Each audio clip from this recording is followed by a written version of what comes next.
Put your hand on your neck right now, not on the side, in the front, just under the chin where the skin is soft. Pinch it gently. If you can lift more than a centimeter of skin between your fingers, then what I'm about to explain to you over the next few minutes was made for you. Andrew Bennett, what you just felt isn't just skin, that's a muscle that has stopped doing its job. It's called the platysma, and it's the reason your neck doesn't look the way it did 10 years ago. But, and this is the point, it's a muscle, not a bone, not cartilage, a muscle. And muscles respond to training at any age. Let me put it this way. What most people take for a cosmetic problem is actually a muscular deficit that tells you more about your body than you realize. Your neck shows you the state of your posture. Your jaw shows you how you breathe. And the oval of your face reveals something about a system beneath your skin that you've probably never heard of. Today I'll explain to you which muscles are responsible for what you see in the mirror, why creams don't reach the place where the problem is, and which exercises actually change something. Provable, measurable, visible. Without needles, without a scalpel, without expensive devices. And before you say it's just age, no.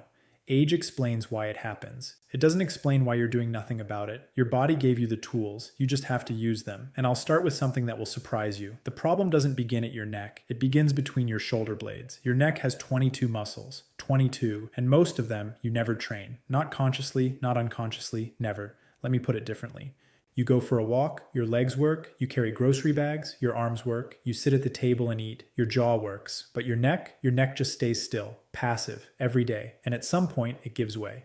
The muscle we need to talk about is the platysma. Picture a thin sheet stretched from your collarbone up to your lower jaw, left and right, directly under the skin. When you're young, this sheet lies taut. It holds the contours. It defines the transition between chin and neck. But with every year you don't use this muscle, this sheet becomes thinner, slacker, looser. And here's something most people don't know. The platysma isn't a deep muscle. It sits directly under your skin, millimeters below the surface. That means two things. First, when it slackens, you see it immediately. No fat layer hiding it, no other structure compensating. You see it directly. Second, and this is the good news, when you train it, you see the result just as directly. But the platysma doesn't explain everything. Beneath the platysma lies a system that surgeons know very well. It's called the SMAS, the superficial musculopnerotic system, a complicated name for a simple thing, a layer of connective tissue and fine muscle fibers that holds your entire face together like an inner scaffold, from the neck across the cheeks up to the forehead. When surgeons lift a face, and I'm telling you this so you understand how important this layer is, they're working on exactly this SMAS. They lift it, tension it, fix it in a new position. That's the core of every facelift, not the skin, the SMAS. And now the obvious question. If surgeons can mechanically tighten this layer, can you also stimulate it mechanically without a scalpel? The answer is nuanced. No, you can't achieve surgical results with exercises. It would be dishonest to claim that. But, and this is where the actual point lies, you can slow the breakdown. You can improve circulation in this layer. You can preserve the muscle substance that supports this layer from below. And in many cases, you can achieve visible improvements that last for months. Listen. Your facial muscles have a property that sets them apart from almost every other muscle in your body, and that property is the reason facial exercises work at all. If you just recognized yourself, save this video. What comes next matters even more. Every muscle in your body connects two bones to each other. The biceps, shoulder blade and forearm. The quadriceps, hip and shin bone to bone. Always, every muscle, except the ones in your face. Stop, this matters. Your facial muscles attach directly to your skin, not to bones, to skin. The zygomaticus muscle, which forms your smile, one end at the cheekbone, the other end directly in the skin of the corner of your mouth. The orbicularis oculi, which closes your eye, anchored in the skin around your eye. That means when these muscles are strong, they pull your skin taut. When they weaken, your skin loses its hold. It follows gravity. Downward, slowly, millimeter by millimeter, year by year. No, that isn't quite right. It isn't just gravity. It's three processes happening at once. The first, muscle loss. Starting at age 30, you lose 3 to 8% of your muscle mass per decade. That affects your face too, your neck too. The muscles become thinner, flatter, weaker, and because they hang from your skin, the skin comes with them. The second, collagen breakdown. Collagen is the protein that gives your skin firmness. From your mid-30s on, your body produces about 1% less collagen every year. 1% sounds small, but do the math. At 60, you have 25% less collagen than at 35, a quarter, and you see it. The third, and almost no one knows this one, bone loss in the face. Your facial skeleton shrinks. Not dramatically, but measurably. The eye sockets grow larger, the upper jaw flattens, the lower jaw loses height, and with that, the entire scaffold shifts. The scaffold your skin and muscles rest on. The canvas gets smaller, but the fabric stays the same size. 3 processes at once, all pulling in the same direction. What can you do? Against the bone loss, little, aside from calcium, vitamin D, and load-bearing activity. Against the collagen breakdown, some things, but that's a topic of its own. Against the muscle loss, everything.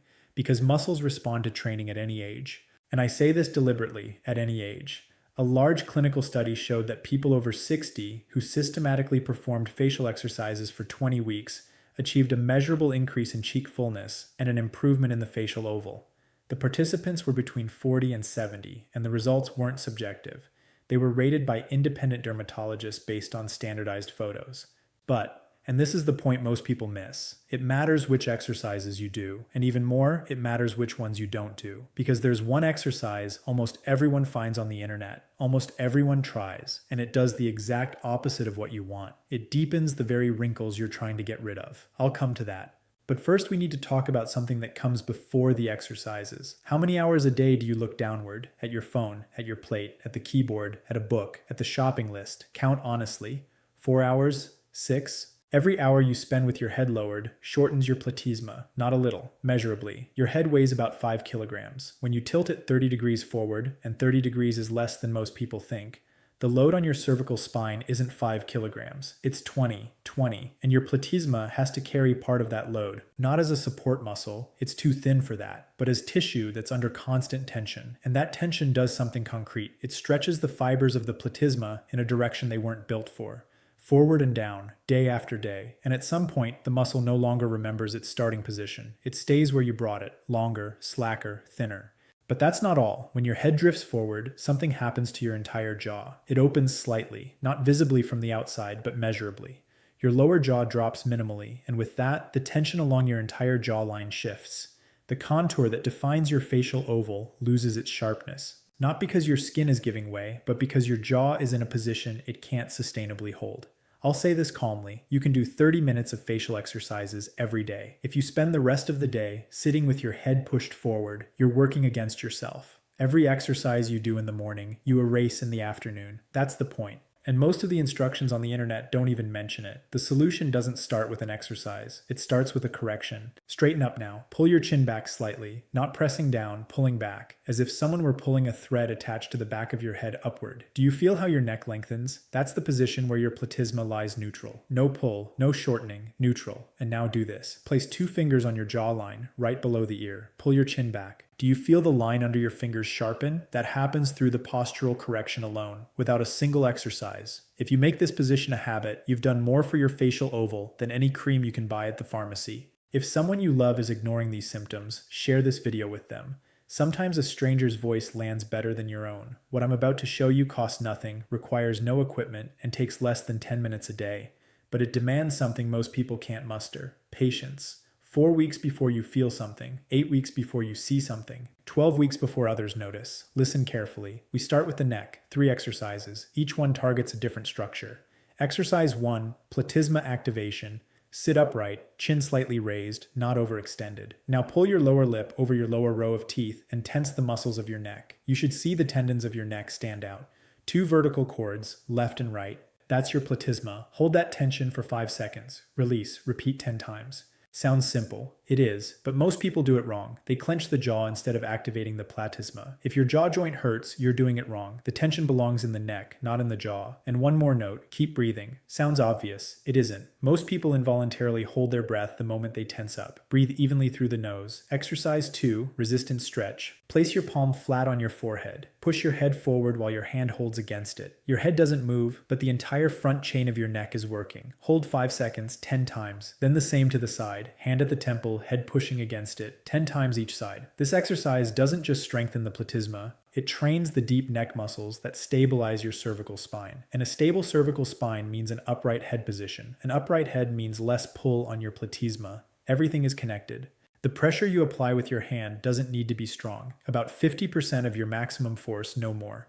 It's about isometric tension, not a strength contest with yourself. If you have a headache at the end, the pressure was too much.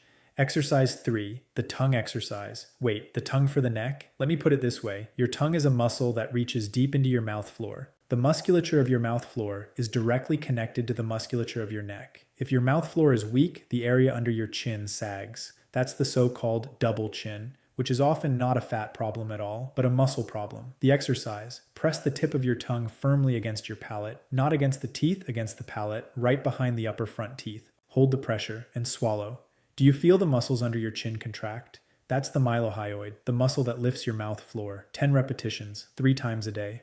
And here's something almost no one knows. The resting position of your tongue permanently influences the shape of your face. When your tongue rests at the palate, where it belongs, it supports your upper jaw from within and keeps the mouth floor under baseline tension. If it rests at the mouth floor, which is the case for most people, that support is missing.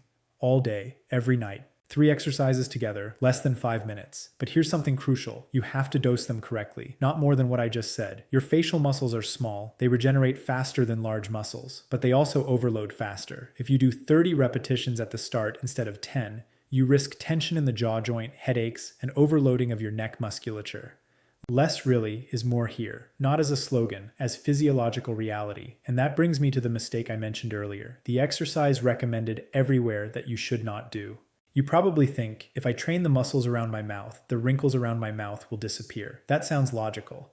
But the opposite is true. The nasolabial fold, that line running from your nose to the corner of your mouth, doesn't form from weak muscles. It forms from a muscle that's too active. The orbicularis oris, your ring muscle around the mouth, contracts with every movement. When you speak, when you eat, when you drink. It's one of the most heavily used muscles in your face. If you now train it even more, puckering the lips, exaggerated kissing motions, mouth curls, you reinforce exactly the muscle pull that creates the fold. It's like taking a rope that's already cutting into a plank and pulling it tighter. What helps instead? Not training the ring muscle. Strengthening the cheek muscles. The cheek lifts, the mouth pulls down. When you lift the cheek, the fold flattens. Not because you're training it away, because you're lifting the tissue above it. And there's a second mistake, almost as widespread. Over-exaggerated face grimacing. You find instructions telling you to distort your face as hard as you can, pull the eyebrows up, open the mouth wide, wrinkle the nose. The problem, every one of these extreme movements creates folds in the skin, exactly where the skin is being folded. And if you do that 30 times a day, you're etching that fold deeper, not smoothing it out. The principle is simple. Controlled, moderate tension, yes. Extreme distortion, no. Your face needs tension, not grimaces. That's the difference between blind practice and targeted training. And that difference decides whether you see improvement in 3 months or deterioration. Share this video before you forget. Sometimes a single link does more than 10 doctor visits. Your skin is on average 1.5 to 4 millimeters thick. The platysma sits directly beneath it. The SMAS sits even deeper. The muscles lie beneath the SMAS. Now think about what a cream does. It sits on the surface of your skin, on the topmost layer of the epidermis, which is only 0.1 millimeters thin. Some ingredients penetrate into the dermis, the layer below, where the collagen sits. Good. But no ingredient in the world penetrates through the dermis, through the subcutis, through the fat tissue, all the way to the muscle. This isn't a criticism of creams. Good skincare protects your skin from drying out, from sun damage, from accelerated aging. That's sensible. That's important. But it's something different from what we're talking about here. Listen, when your face loses its contour, that happens in the depth, not at the surface. The surface only follows what happens beneath. Your skin is the wallpaper, but the wall behind it is crumbling, and no wallpaper in the world holds a crumbling wall together. The same applies to most devices you find at the pharmacy or online. Microcurrent, radio frequency, LED light. They have their place. Individual studies show moderate effects on collagen production, but the expectation that a €39 device will bring back your facial oval is unrealistic. And I'm not saying this to talk you out of anything. I'm saying it so you invest your energy where it has the greatest effect. And the greatest effect is where the problem sits, in the muscle. Do you remember the SMAS, the inner scaffold beneath your skin? Here come the exercises that address exactly this layer, not directly. You can't tense the SMAS in isolation, but you can train the muscles anchored in this layer that support it from within. Exercise 1, the cheek lifter. Open your mouth slightly, pull your upper lip over your upper row of teeth. Now try to move only the cheek musculature upward, as if you were smiling, but only with the upper half of your face. The lower half stays relaxed. Hold 5 seconds, 10 times. What's happening? You're activating the zygomaticus major and the levator labii, the muscles that lift your cheeks and shape your facial oval. These muscles are rarely used in isolation in daily life. When you smile normally, they work together with 20 other muscles. In this exercise, they work alone, and that's the point. Isolated activation creates a stronger stimulus than complex movements that spread the load across many muscles, each of which then only carries a fraction of what it would need to actually get stronger. Exercise 2. The jawline sharpener. Tilt your head slightly back. Push your lower jaw forward, not abruptly, slowly. Hold that position, and turn your head slowly to the right side. Hold 5 seconds, back to center, then to the left, 10 times per side. This exercise works on the border between neck and jaw, exactly the zone that becomes blurry first. You're training the transition, not the muscle alone, and that's decisive. Your facial oval isn't a line, it's a transition between two structures, and that transition needs tension from both sides. Exercise 3. The cheek air. Puff up your cheeks. Not loose, firm, maximum pressure. Now push the air from one cheek to the other, slowly, 10 times back and forth. What's happening? You're working against the resistance of your own cheek musculature. The buccinator, the deepest cheek muscle, has to hold the air while the other muscles move it around. That's resistance training without weight. And the buccinator is exactly the muscle that prevents your cheeks from sagging.